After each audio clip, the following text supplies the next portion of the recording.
നിമിഷപ്രിയയുടെ കേസിൽ പുതിയ വഴിത്തിരിവുകളിലേക്ക് നീങ്ങുകയാണ്.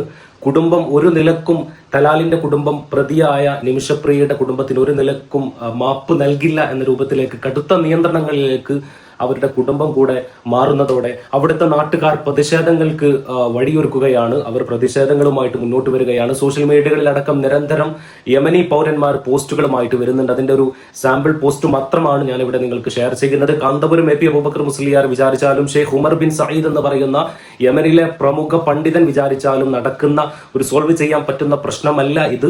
ഇതിലാകെ ഒരു പരിഹാരം എന്ന് പറയുന്നത് ആ കുടുംബം മാപ്പ് നൽകുക എന്നുള്ളതാണ്. കാന്തപുരം എ പി അബൂബക്കർ മുസ്ലിയാർ ആ കുടുംബത്തെ പരമാവധി ആ ഒരു തീരുമാനത്തിൽ നിന്ന് പിന്തിരിപ്പിക്കാനുള്ള ശ്രമങ്ങളുമായിട്ട് മുന്നോട്ട് പോവുകയാണ്. പക്ഷെ ആരിടപെട്ടാലും കുടുംബത്തിന്റെ തീരുമാനമാണ് ഇതിലെ ഫൈനൽ ഡിസിഷൻ എന്ന് പറഞ്ഞുകൊണ്ട് ആളുകൾ പ്രതിഷേധത്തിലേക്ക് കടക്കുകയാണ്. പ്രത്യേകിച്ച് ഇസ്ലാമിക നിയമപ്രകാരം അത് തന്നെയാണ്. ആരാണ് കൊല്ലപ്പെട്ട കുടുംബം എടുക്കുന്ന തീരുമാനമാണ് പ്രതിക്ക് മേലുള്ള അവസാനത്തെ ഒരു പോംവഴി എന്ന് പറയുന്നത്. അതുകൊണ്ട് തീർച്ചയായിട്ടും ഈ തലാലിന്റെ കുടുംബം അവർ മാപ്പ് നൽകിയാൽ മാത്രമേ നിമിഷപ്രിയക്ക് വധശിക്ഷയിൽ നിന്ന് അതിൽ നിന്ന് പിന്മാറാൻ സാധിക്കുകയുള്ളൂ. ഒരിക്കലും വധശിക്ഷയിൽ നിന്ന് മോചിതനായിട്ടില്ല. വധശിക്ഷയുടെ സമയം മാറ്റിവെച്ചു എന്ന് മാത്രമേ ഉള്ളൂ. എന്തായാലും മലയാളികളുടെ പ്രാർത്ഥന സഫലമാകട്ടെ, നിമിഷപ്രിയ മോചിതയാകട്ടെ എന്ന പ്രാർത്ഥനയുമായിട്ട് തന്നെയാണ് കേരളം, ഇന്ത്യ ഒന്നടങ്കം.